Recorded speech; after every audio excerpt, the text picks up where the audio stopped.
सबके लिए जी गए, अपने लिए सभी जीते हैं, अंबेडकर सबके लिए जी गए। ज्ञान अमृत कलश हमको देकर विष का प्याला पी गए, विष का प्याला पी गए। भ्रष्टाचार का सही परिभाषा मैंने एक जगह पढ़ा था, सत्य निष्ठा का अभाव ही भ्रष्टाचार है। एक जगह पढ़ा था, सत्य निष्ठा का अभाव ही भ्रष्टाचार है, चाहे वह आर्थिक क्षेत्र में हो, चाहे वह सामाजिक क्षेत्र में हो, चाहे राजनीतिक क्षेत्र में हो, यहाँ तक कि वह सांस्कृतिक और आध्यात्मिक क्षेत्र में क्यों न हो। अगर आप सत्य निष्ठा का अभाव है अपने, तो भ्रष्टाचार वहीं से पनपता है, वहीं से शुरू होता है और उसी के द्वारा पनपता है। हल भी वही कर सकता है। जब तक इस देश के नागरिक हम सब लोग सत्य निष्ठा से अपने कामों को नहीं करेंगे, जिस जिस पद और व्यवसाय के आधार पर काम मिला है, तो निश्चित तौर पर भ्रष्टाचार बढ़ता ही जाएगा। और भ्रष्टाचार के कारण ही यह देश विश्व गुरु आज नहीं है, यह देश विश्व में सिरमौर नहीं है। यह देश बनावटी सिरमौर बनने के लिए, बनावटी विश्व गुरु बनने के लिए कई प्रकार का अपने आप में, अगल में, बगल में, ऊपर में, नीचे में, यहाँ तक कि घर को, द्वार को, सब जगह को डेकोरेट कर ले रहा है, लिख ले रहा है बड़े बड़े संतों के वारियों को, लेकिन उसमें चलता नहीं है। बड़े बड़े संस्थानों में अच्छे अच्छे माड़ी लिखे हुए देखेंगे, लेकिन वहां के विद्यार्थी और वहां के जो हमारे साथी हैं, उनको देखें कि उस माड़ियों को कितना मानते हैं। तो यह देश फिर से विश्व गुरु बनने के लिए बहुत उपाय कर रहा है। एक ही अचूक दवाई है इसको फिर से गुरु बनाने के लिए, और उस अचूक दवाई का नाम है डॉक्टर अंबेडकर द्वारा और गौतम बुद्ध के द्वारा दिया गया रास्ता। इसलिए मैं कहना चाहता हूँ, आओ मिलकर चले साथियों अंबेडकर के राहों में, आओ मिलकर चले साथियों अंबेडकर के माहों में, पत्थर पूजना बंद करें, अब चले बुद्ध के छांवों में, चले बुद्ध के छांवों में। तब तक पत्थर पूजेंगे, सभी पूज रहे हैं, हम लोग भी पूजते हैं, ऐसा मत मान लेना कि हम नहीं पूजते हैं। इस भारत देश के लोग, अन्य देश के लोग भी पूजते होंगे। पत्थर को पूजना बंद करेंगे तभी आपको राह मिलेगा। आइए मैं थोड़ा और सरल बनाऊं इस मेरे बातचीत को। मैं आदर्शवादी बातचीत ज्यादा करता हूँ। अभी विगत दिनों सिरपुर में जाकर 15 तारीख को मैंने आदर्श की बातचीत किया हूँ अंतर्राष्ट्रीय बौद्ध सम्मेलन में, क्योंकि इस भारत में रहने वाले सभी लोग हमारे भाई बंधु हैं, क्योंकि वो इंडियन हैं। इनको भाई बंधु और इंडियन बनाने में प्रमुख रोल डॉक्टर भीमराव अम्बेडकर का है। 26 जनवरी 1950 के बाद संविधान लागू होने के बाद भारत देश में कोई दूसरे लोग नहीं रहते। मेरा भाव को समझिएगा, अंतर्राष्ट्रीय व्याख्यान है ये। लोग किसी भी जाति, संप्रदाय, धर्म और पत्थर से बने हुए जो आकार हैं उसमें बांटकर इस देश को बर्बाद करने के लिए तुले हैं, लेकिन मैं उसी देश का नागरिक कह रहा हूं कि इस देश में रहने वाला सभी हमारे भाई बहन हैं और हम लोग इंडियन हैं। हमारे बीच में एक रिश्ता है, उस रिश्ता का नाम भाईचारा है। तो भाईचारा को तो संविधान में प्राथमिकता दिया गया है। अभी मेरे पूर्व वक्ता कह रहे थे पंथ निरपेक्षता कहाँ दर्शा दिए, ये तो धर्म निरपेक्षता होना चाहिए, था ही है भी। भले संवैधानिक दृष्टि से किसी ने उसको पंथ निरपेक्षता कहा, लेकिन इस देश में धर्म निरपेक्षता होनी चाहिए। कई विद्वान कहते हैं धर्म नहीं रहेगा तो राजनीति कैसे होगा, धर्म सम्मत राजनीति होना चाहिए। अरे भाई, धर्म निरपेक्षता का सीधा मतलब है जितने धर्म यहाँ पर संचालित हैं या जिसके हम अनुयायी हैं, सबका बराबर हक है, सबको बराबर सम्मान देना चाहिए, सबका बराबर दर्जा और प्रतिष्ठा है, किसी के लिए हम कम ना सोचे, यही है धर्म निरपेक्षता। तो ये तो राष्ट्र के संविधान में लिखा है। तो आप धर्मों के नाम पे यहाँ विभिन्न प्रकार के आप देखते हैं। मैं ज्यादा उसको अग्रसर नहीं करूंगा क्योंकि रतनलाल जी का उदाहरण पर्याप्त है। समसामयिक व्याख्यान जरूर होना चाहिए, लिखे हुए, पढ़े हुए और कहीं से सुने हुए बात को तो कोई भी कर सकता है, लेकिन समसामयिक व्याख्यान होना चाहिए। तो इस छोटे से मंच के माध्यम से, इस छत्तीसगढ़ के वाम सेठ के प्रांतीय अधिवेशन के माध्यम से मैं भारत के हमारे सभी भाई बहनों, इंडियन साथियों को, मेरे भारतीय साथियों को मैं आह्वान करना चाहता हूं कि अब वह दिन आ गया। अब हमको सब चीज को छोड़कर इतिहास आईना जरूर होगा, लेकिन कभी कभी कुछ इतिहास ऐसे हैं जिसको फिर से उखाड़ना नहीं है, और कुछ इतिहास ऐसे हैं जिसकी बार बार पुनरावृत्ति होनी चाहिए, घर घर उस इतिहास को जानी चाहिए। लेकिन इस भारत देश में यही दोनों चीज नहीं हो रहा है। ओरिजिनल जो इतिहास है भारत का, गौरवशाली इतिहास, उस गौरवशाली इतिहास को किसी भी घर में नहीं ले जाया जा रहा है, न पाठ्यक्रम के माध्यम से, न व्याख्यान के माध्यम से, न संदेश के माध्यम से, अपितु जो इतिहास नहीं है उसी इतिहास को परोसने की बातचीत हो रहा है। उस मेरे भारत सुंदर ऐतिहासिक जो भारत है उसके घरों में ये देश फिर कैसे संभलेगा, फिर विश्व गुरु कैसे बनेगा। तो आज तो इस देश को संभालने की जरूरत की नौबत आ गई है। हम सब लोग कैसे संभाल पाएंगे? व्यक्ति जीवन जीता है। वाह प्रोफेसर प्यारे जी, व्यक्ति तो जीवन जीता है, कौन मार के नई बात बताएंगे?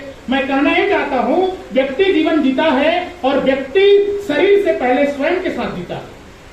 स्वयं के साथ मतलब आप यहाँ बैठे हैं शरीर के साथ, सवयव के साथ, लेकिन उसके अतिरिक्त आप स्वयं के साथ भी जीते हैं। जिस समय आप शरीर को भूल चुके होते हैं, वो चिंतन का पराकाष्ठा होता है, व्यक्ति स्वयं के साथ भी जीता है। क्या वहां भी वह सत्यनिष्ठ है? वहां तो उसके साथ भ्रष्टाचार नहीं है। इस बात को देखना पड़ेगा। व्यक्ति फिर शरीर के साथ जीता है दूसरे नंबर पे, और शरीर को कितना हम अच्छा खिलाते हैं, कितना अच्छा खिलाते हैं, कितना अच्छा जगह ले जाते हैं और कितने अच्छे लोगों से भेंट कराते हैं, ये अपने ऊपर है, क्योंकि हर व्यक्ति शरीर के साथ जीता है। तीसरे नंबर पे शरीर परिवार के साथ जीता है। और हम कैसे परिवार बनाना चाहते हैं? हमारे परिवार के समस्त सदस्यों का हमारे मार्गदर्शन के आधार पर समानांतर विकास के राह मिल रहे हैं कि नहीं? मैं फास्ट कर रहा हूँ थोड़ा ना, क्योंकि थोड़ा बहुत कुछ कहना था इसलिए जल्दी बोल रहा हूँ। नहीं तो अटल बिहारी से बोलूँ तो मेरा 1 घंटा का लेक्चर 10 घंटा हो जाए। मेरे देश के लोग बहुत अच्छे, तो ऐसे में 10 घंटा हो जाएगा। इसलिए मैं कहना चाहता हूं कि व्यक्ति तीसरे नंबर पर परिवार के साथ जीता है। आज परिवार को अपना स्वयं का झांक कर देखें, हम कैसा संस्कार दे रहे हैं, हम क्या बात को बता रहे हैं, और ऊपर से भी हमारे घर तक क्या बात आ रहा है, जिसको हम अपने बीच में बैठकर बातचीत कर रहे हैं, खाना के समय या पढ़ाई लिखाई के समय या मनोरंजन के समय। ये बात भी ध्यान देना पड़ेगा, तब इस भारत देश में एक गौरवशाली इतिहास बनाया जा सकता है। इसलिए व्यक्ति परिवार के साथ जीता है। वहां भी भ्रष्टाचार होता है, वहां भी भ्रष्टाचार की जरूरत नहीं है, तब यह गौरवशाली इतिहास बनेगा। व्यक्ति चौथे नंबर पे परिवार के बाद समाज के साथ जीता है। वह समाज के साथ जीता है तो अपने उत्तरदायित्वों को पूरा करता है कि नहीं, सामाजिक उत्तरदायित्वों को। इसलिए उसको गौर करना पड़ेगा कि वह कर्तव्य निष्ठा कर रहा है कि नहीं। किसी भी पद में है, किसी भी संस्था में, संगठन में, समुदाय में है, बोले तो समाज के बीच में। आज हम अपने परिवार के बीच में नहीं है, आज हम समाज के बीच आ चुके हैं, तो समाज में उसका क्या दायित्व है उस पर भी गौर करना पड़ेगा, उस पर भी भ्रष्टाचार नहीं होने चाहिए। व्यक्ति जो है 5वें नंबर पर किसके साथ जीता है? परिवार के बाद प्रकृति के साथ जीता है। हम प्रकृति से विलग हो नहीं सकते। सारे दुनिया के जीवित प्राणी जिसमें हम भी हैं, हम प्रकृति के साथ जीते हैं। तो हमें सोचना पड़ेगा कि प्रकृति से हमारा कैसा रिलेशन बना हुआ है। एक पेड़ काटने के बहाने 10 काट लेते हैं, और एक पेड़ लगाने के बहाने लगा के सेल्फी खींच के खत्म। अभी हंसदेव प्रकरण वो चल रहा है, प्रकरण इधर है, जो प्रकरण इधर छत्तीसगढ़ में ही है, अंबिकापुर साइड में। ये कितना बड़ा अभी देखिएगा, क्रांति लेगा। प्रकृति को इतना बेदर्दी से मत छेड़ो ना भाई, जितनी जरूरत है उतने करो। एकदम से एक व्यक्ति को लाभ पहुंचाने के लिए ऐसा मत दो।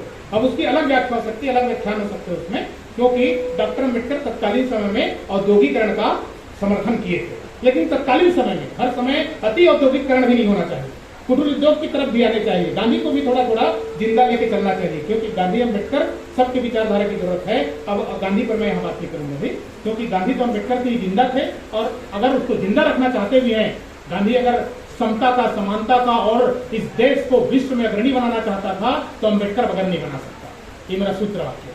अम्बेडकर को फॉलो करना पड़ेगा, बोले तो संविधान को लागू करना पड़ेगा, क्योंकि अम्बेडकर तो अभी है नहीं मूर्त रूप में, लेकिन अम्बेडकर एक दस्तावेज के रूप में है, अम्बेडकर विचारधारा के रूप में है, अम्बेडकर जीवन शैली के रूप में है, और अम्बेडकर केवल शील के रूप में नहीं, चरित्र के रूप में भी है। आप अम्बेडकर को पढ़ के देखिए, वो शीलवान से भी बड़ा चरित्रवान था। इसीलिए सारा भारत का संपूर्ण शक्ति एक साथ लगता था, उसके बाद भी उसको डिगा नहीं पाया, उसके बाद भी उसको हरा नहीं पाया। सब लोग उसको आज सैल्यूट करते हैं, प्रधानमंत्री से लेकर राष्ट्रपति तक। तभी प्रधानमंत्री बनते हैं, तभी राष्ट्रपति बनते हैं, तभी ब्रांड रियलिटी आता है। क्योंकि डॉक्टर अम्बेडकर नहीं रहता तो आप इसको भी नहीं ले आ पाते, डॉक्टर अम्बेडकर नहीं रहता तो मैं माइक पे नहीं आ पाता, डॉक्टर अम्बेडकर नहीं रहता तो आप खुले श्वास नहीं ले सकते हवा में, डॉक्टर अम्बेडकर नहीं रहता तो आपको शुद्ध पानी नहीं मिल सकता। अभी भी नहीं मिल रहा है शुद्ध पानी, संविधान में लिखा है, वो करते कहाँ है? जैसे मेरे पूर्व वक्ता बोल के गए हैं, संविधान की एक भी बात को यहाँ लागू नहीं किया जा रहा है।